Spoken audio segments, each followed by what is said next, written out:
All right, guys, we are back. Practice Underwater Friday, best day of the week. We thought Heck about moving to a yeah. different day, but like Friday is Practice Underwater Day. I don't know. It just is. It fits. I love it. Step aside, Richard. All right, we got another guest here. This is not our typical new grad owner. This is someone who's been practicing for a few years, bought a practice in a different part of the country, moved his whole family.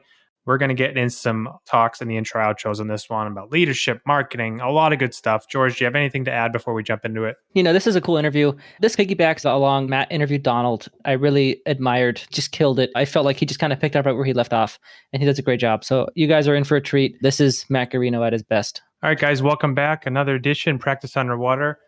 We have another fake name, real guest with us today, Luke. Luke, how you doing today? I'm doing fine, thank you. Thanks for being with us. Why don't you tell everyone a little bit of background about yourself? I graduated 2013, had a few associateships. I was in the different area from where I'm in now. I had 4 years as an associate in a group practice with several other dentists. It was going great and was making a good amount of money for an associate, but I wanted to become an owner. I found a practice that seemed like a good fit, and I made a big move to move to that practice. Now I bought this practice last year, so I've been an owner for about a year and a few months. I feel like things are declining a little bit, and I want to make changes before things get worse. So you mentioned you're an associate, you're making decent money. What was it about ownership that really appealed to you? There are some things that I could not control as an associate. So sometimes the owner of the practice would want to add more associates, and we didn't have enough patients to feed all of us. So there was certain things that I couldn't control, like employees, materials, technology, where to invest in the practice, things like that. Now that you are an owner, how has it been? How have you felt as far as like the difference between associating and owning? There is good and there is bad. So when I was an associate, I feel like I had a better team around me in the office that I was in. And I had a really good office manager that was taking care of a lot of things because the owner was kind of an absentee owner, so he didn't practice in that location. So the manager had to run everything basically. And I kind of expected the same as buying this practice, that the manager would run all the non-clinical stuff and I would just be clinical, but that's not the case. What did your manager do at your old office that you have now had to take on yourself? So the manager would interview people, hire people, take care of all the supplies, make sure everybody's doing their job. And I think that's the main thing for me, making sure that everybody is doing their job. Because when I'm like treating patients, it's really hard for me to keep an eye on everybody and make sure that they are doing what I want them to do. What would you say like you're most passionate about? Is it clinical dentistry? That's like the most important thing, or what is your thing in dentistry? Yeah, I think for me, I prefer clinical dentistry. The management part, maybe I'm not a very good businessman at this point. I'm trying to get better, but I'm more familiar with the clinical stuff because that's what I've done since I graduated. Mm-hmm. Did you do any kind of prep as far as like preparing yourself for that business part of owning? Yeah, so before I closed on the practice, I went and took breakaway. And over the years, I had read a lot of things on Dental Town and different books. And I was listened to a lot of podcasts. Shared Practice is one of them. I even got the ownership accelerator, which was helpful. You got your associate job. You're looking for practices. What about this current one you're in now that stuck out to you? What I liked about it is that it had room for expansion in the practice, in the office itself, as far as physically. Like there was, you could add ops if you needed to. And it was kind of, I wouldn't say up to date on all the technology, but close. Like it had a cone beam. Cosmetically, it looks new. I didn't have to spend a lot of money or like do renovations once I got in or anything like that. The chairs are okay. They can still use them for many years. And then the the collections number that I was looking for was always something in the 1 million range, and this practice was doing 1.2 at the time of purchase. And when I looked at the procedure mix, it was basically general dentistry with some implants, more than I'm used to doing, but I had gotten training on implants. So it was an area that I felt like I can grow in and start doing more implants. There was a few little things that the seller did that I don't do. Like he did a lot of adult ortho with like wires and brackets, but I do Invisalign. And he did some sleep apnea, but which I don't do. Okay. So you bought the office. It was doing 1.2 million a year, you said? Yes. Okay. And what do you have it in your first year? What did you guys do? We did 1.1 the first year. And then this year, I think we'll hit 1 million collections, but it's still a decline. And there's a big decline in the number of new patients, and also there's a huge back door that I'm trying to close. Okay. What do you attribute that little dip to? So part of it is me not doing like big ticket procedures.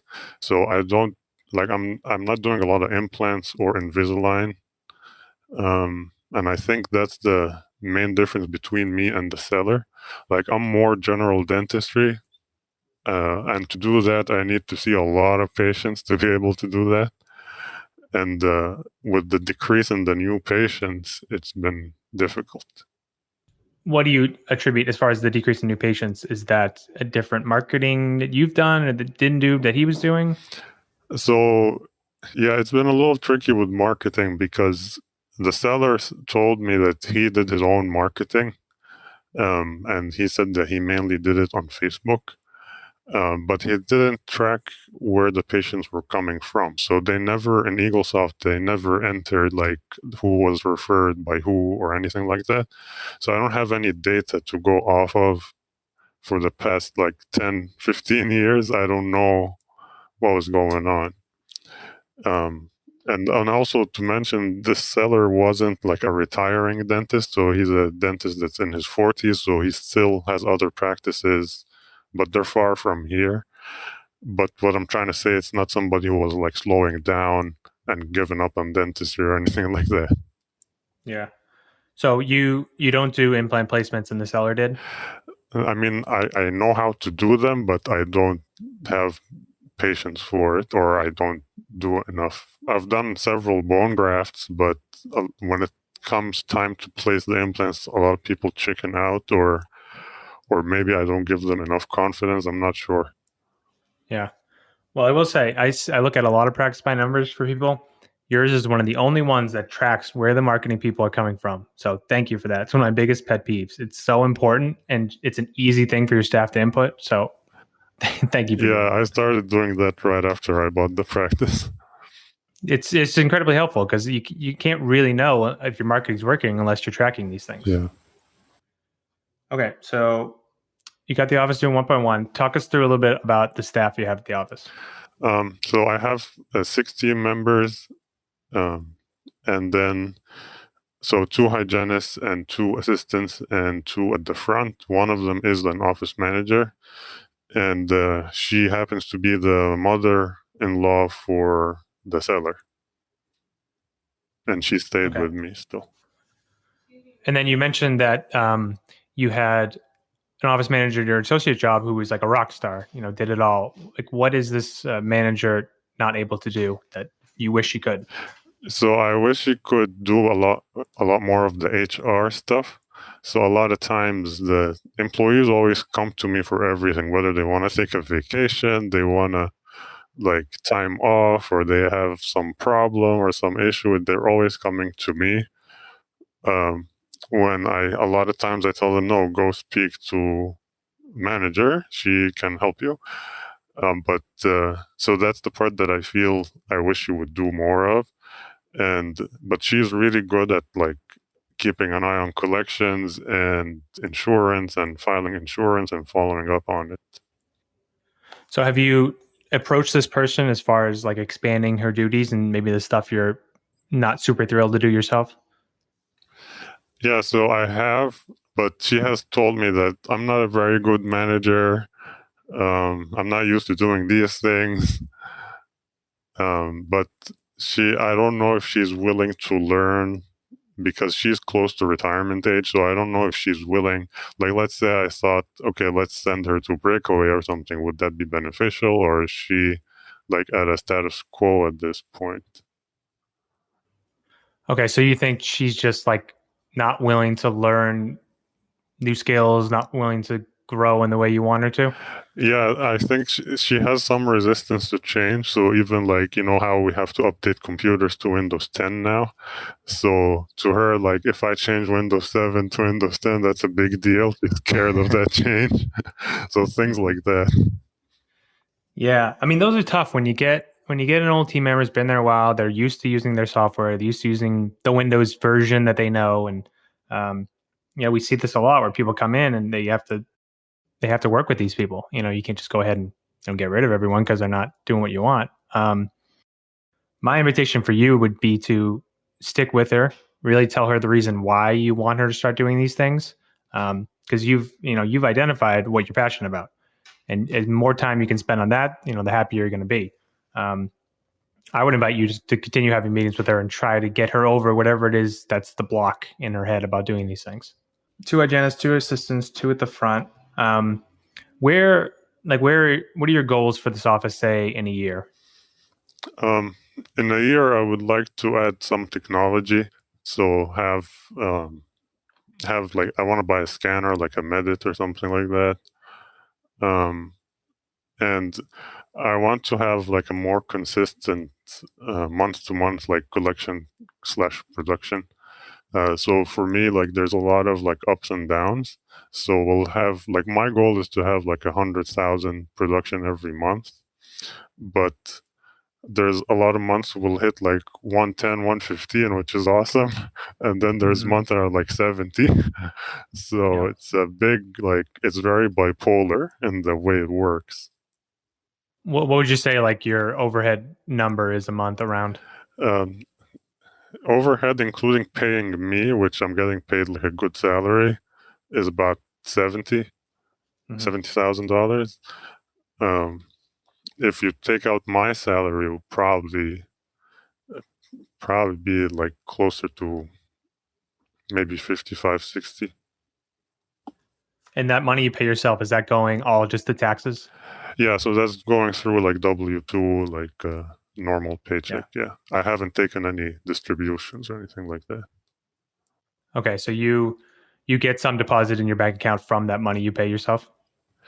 Yeah, so like as far as the practices bank account, yeah, I'm saving money in that for to have like working capital and to be just safe from ups and downs and things like that. Yeah. So I'm not like taking money out of the business or anything like that. Okay. So what is it going to take you to kind of get to that consistent 100 rather than like that fluctuation you're talking about? So I feel like there's two main things. One of them is hygiene schedule. Sometimes like there's a lot of like no shows or days that fall apart completely.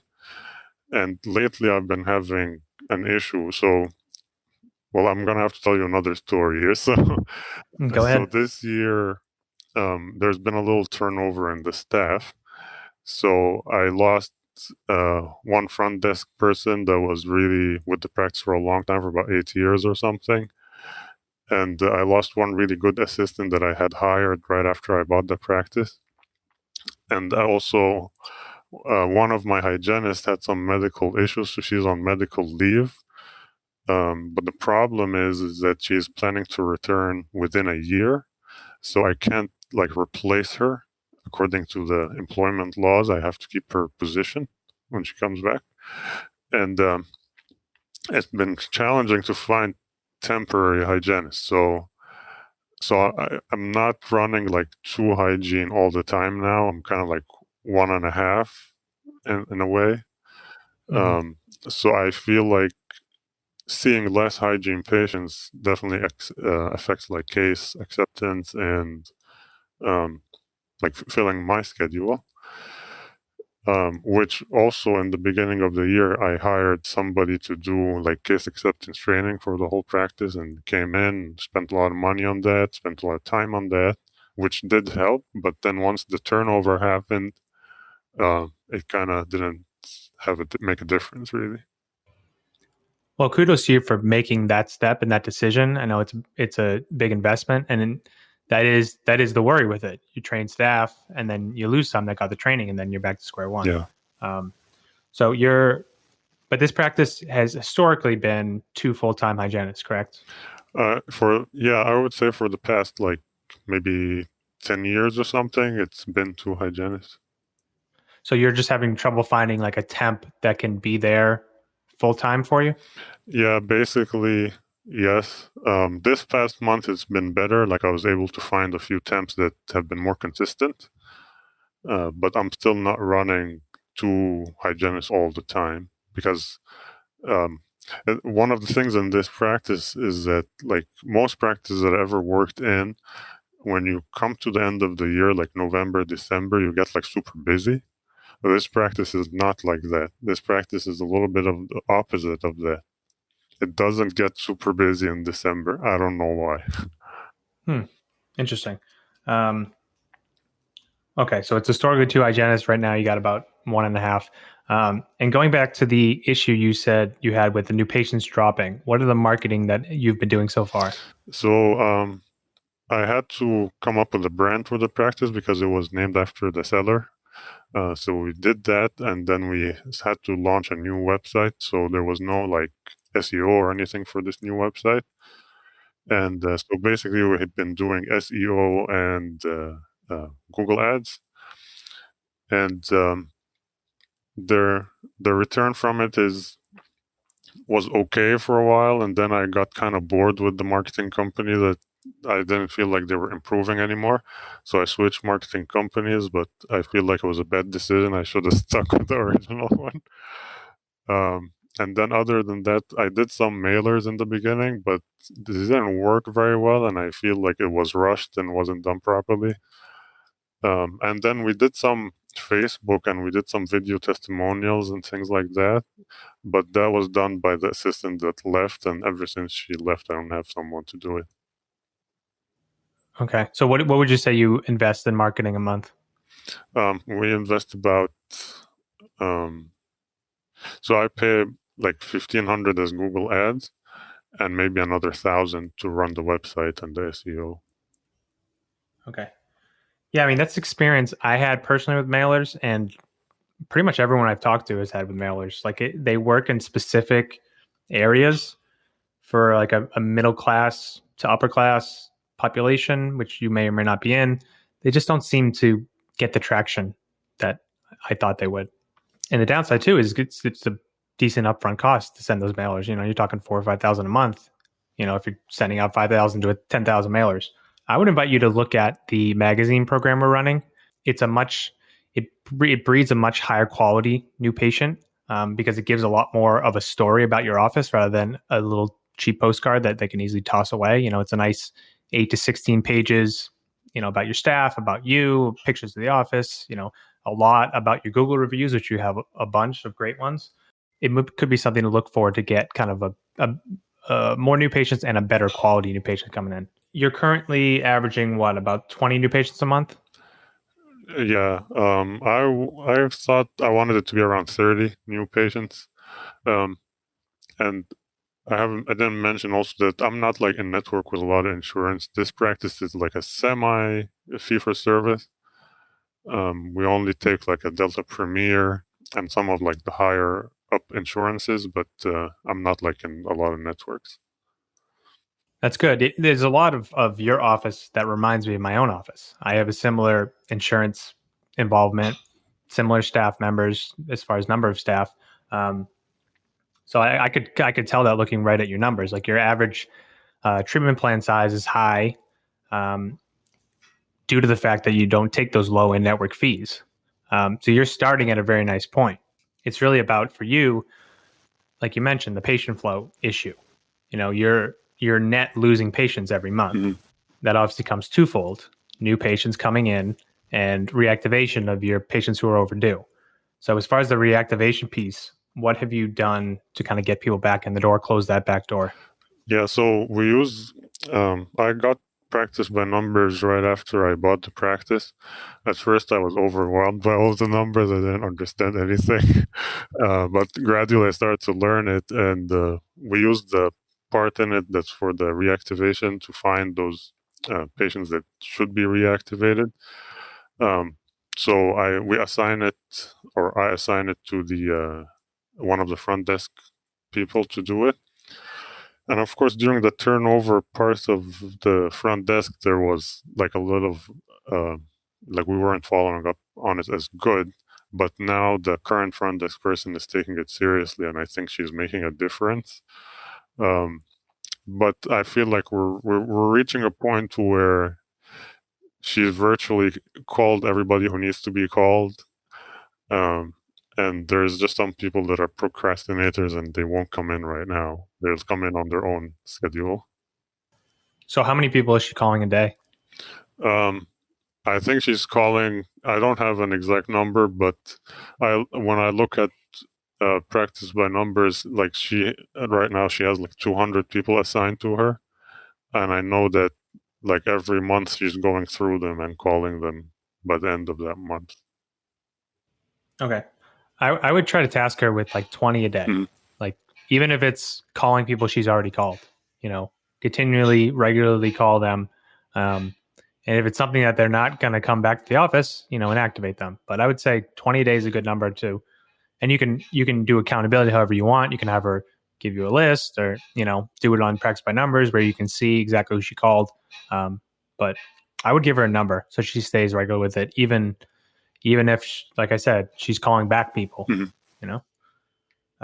But I like how you've tasked that with someone. That's a key point. Like, you want to make someone in your office, for the listeners, like, you want to give someone the responsibility that this is your responsibility. You are responsible for calling this number of people a day and for filling, the hygiene gaps that we have. And the marketing piece, getting new patients. What other ideas kind of have you thought of as far as to increase that?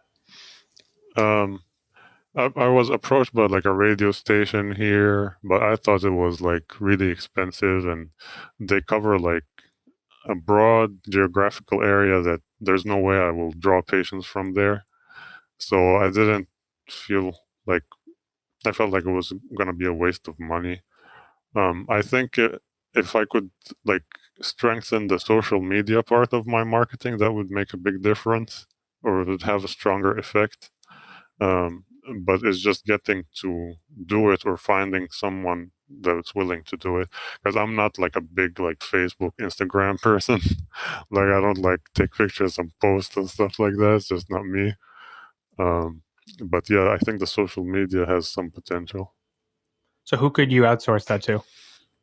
So my marketing company has suggested that they will run some Facebook ads and things like that. So I'm gonna try that, but I still have to like make content from here. So um, right now I don't know who, but I have to find a way. Yeah, I think the breakthrough I see for you is in delegation. Like, you've identified what you like doing, what you don't like doing. So the stuff you don't like doing, delegate it. Like you did with the reactivation. Like, give a staff member, a great one would be an assistant.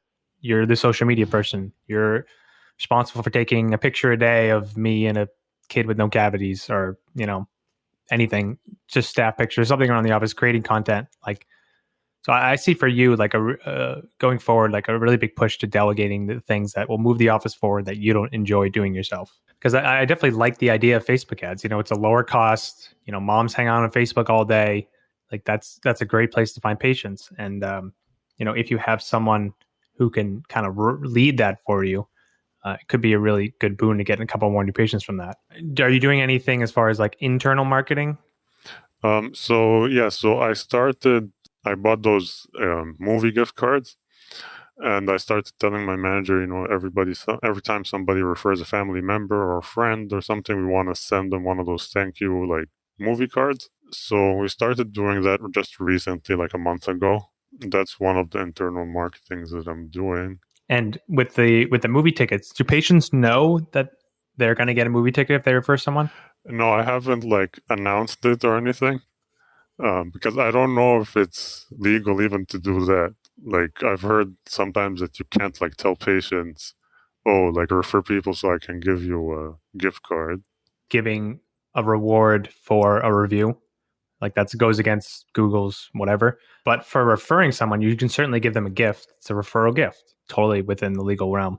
I would start on Monday finding a way to tell people that hey, if you refer someone, I'll give you 2 free movie tickets. Either have your hygienist talk about it, or you can make a little sign at the front desk. Because if they don't know about it, there's no incentive for them. You're not asking them for it. You're just rewarding them after the fact, which is nice. It's a good thing to do, but that's not really going to drive up your internal numbers. So what do you think about starting that on Monday? Yeah, I think that's a good idea. I might design the sign today. It's always the goal of coaching.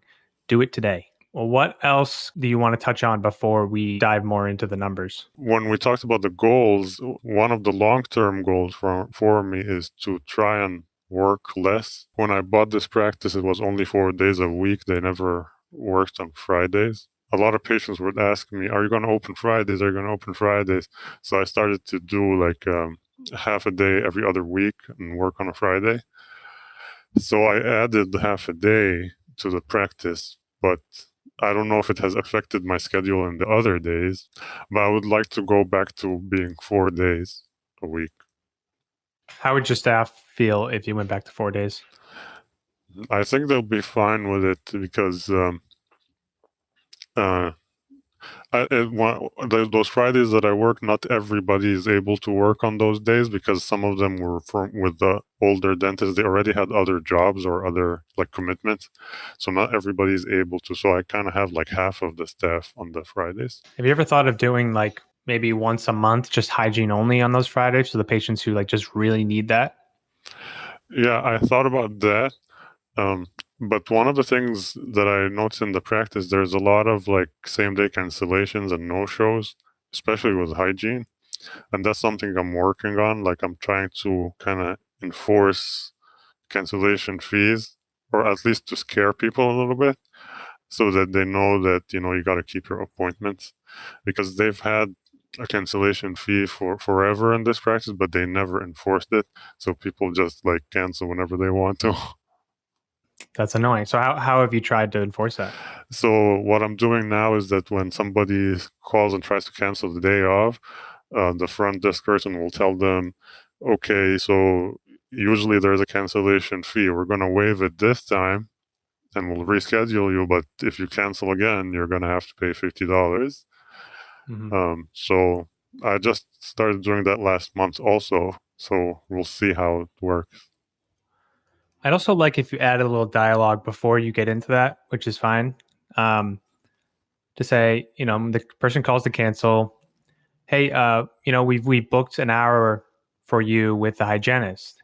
Is there any way you can make it in? Or we booked an hour with you with the doc, Dr. Luke. Is there any chance you can make it in? Like giving a little pushback could go a long way with some of these people. Yeah, definitely. Because that's just a schedule killer for you. It's a production killer. It's time waster. It's just a all around something you want to definitely clean up. So I would make that for sure a priority going forward. And I see for you that I see dropping the Fridays. Whether you want to do something with the hygiene only or whether you just want to close it up, like those people will find another time they're able to make it in. Because, at the end of the day, you want this practice to revolve around, what you want for your life and your career. And if you want to work 4 days, you're the owner, you can work 4 days. Especially when you have the staff that's like, they're not dependent on that day. It's tougher when the staff like needs that day and really wants to work it, but that doesn't sound like the case for you. All right. So we're looking for increasing production, potentially working less, getting rid of those Fridays, getting the office to a more stable place where you're not bleeding patients, you're getting more new patients in the door, and you're constantly hitting that $100,000 a month goal. If you get to that 100,000, so what take home is that for you?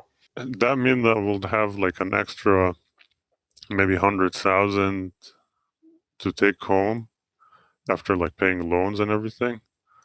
And then once loans are paid, it will be something different. Because one of the reasons I bought a practice is because I want to pay off my student loans. I want to get rid of them. Yeah. So that's one of the reasons why I want that extra like take home. How much student loans do you have left? Right now I have about 290. And you have those refinanced from the federal? Oh yes, I refinanced 2 times so far. So what is your ideal goal payoff of that? Like if I could pay it off in like 4 or 5 years instead of 10 years, that would be great. Yeah, I mean, I totally see that for you, for sure. Maybe even sooner. Yeah. That's with cleaning up some of the things we're going to talk about, the numbers. Like, I can totally see that definitely being a possibility. We'll break here. We'll come back next week. We'll dive into Dr. Luke's numbers.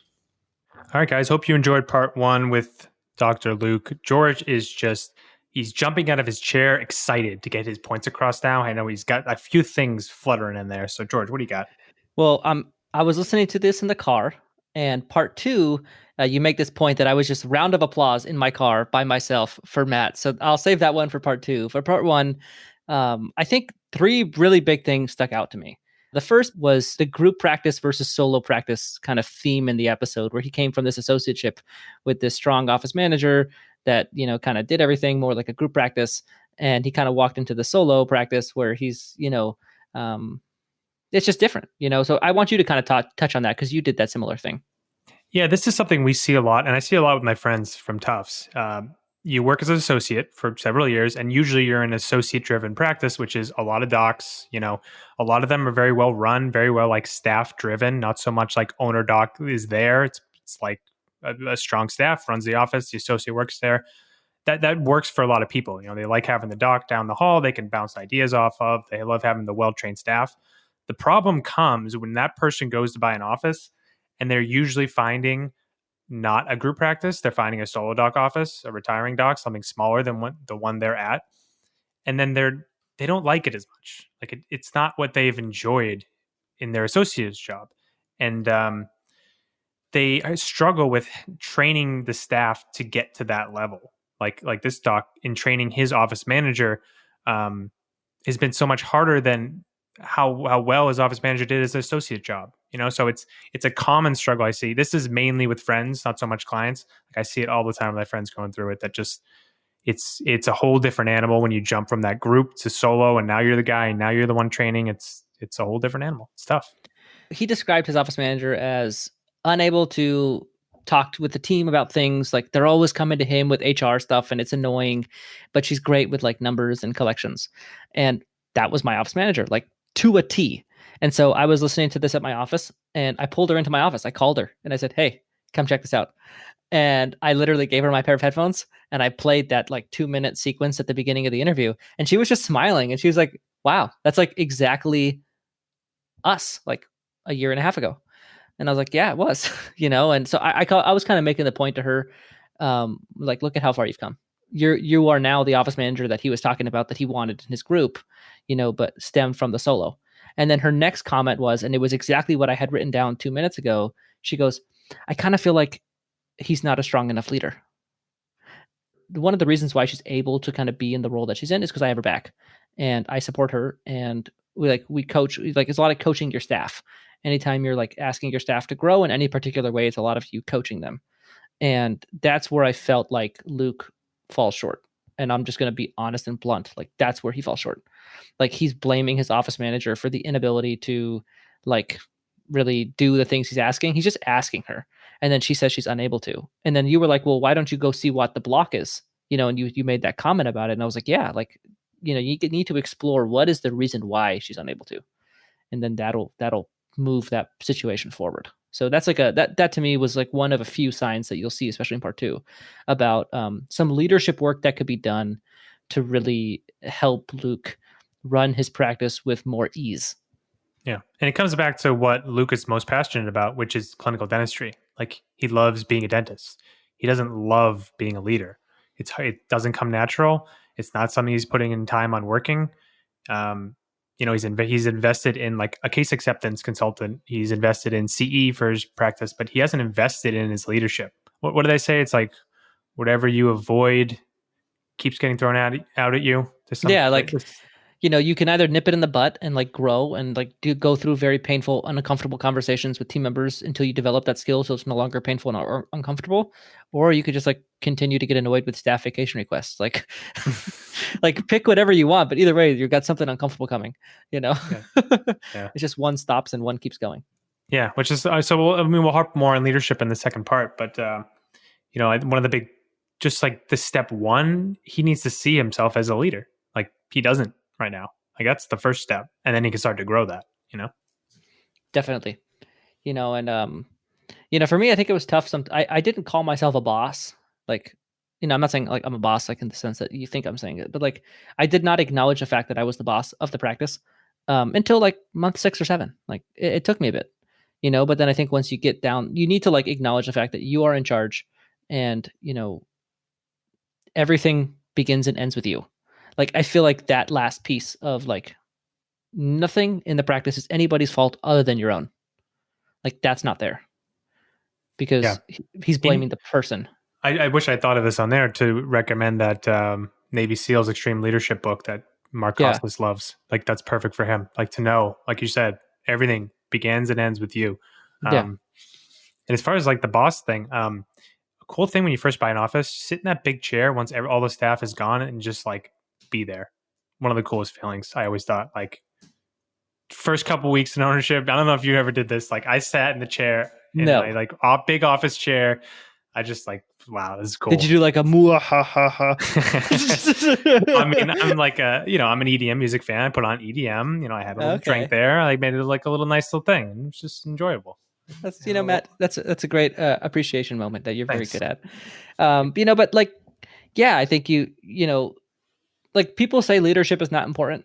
If they ever say that, like this interview just like totally debunks that. Like it's so prevalent to me. Like I can't stop listening to his leadership, and just like blaming somebody else. Like, that was, and I'm not saying it was like bad for him to say that, like that's the way he felt. And, that is something she's unable to do, but that's also like not the correct way of looking at it, that really shows high leadership skills. Yeah.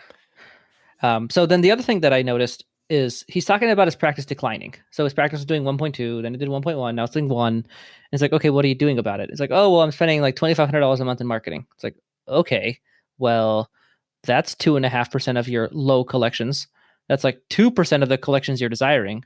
So like, yeah, it's declining. Like you're making it decline by not investing enough in marketing. Like to me, that I don't know why that point is so, it's like, it's easy to not spend money, right? That's like the easy thing to do. You make more, but, and really he's not even spending, like he's spending $1,000 a month on like management services.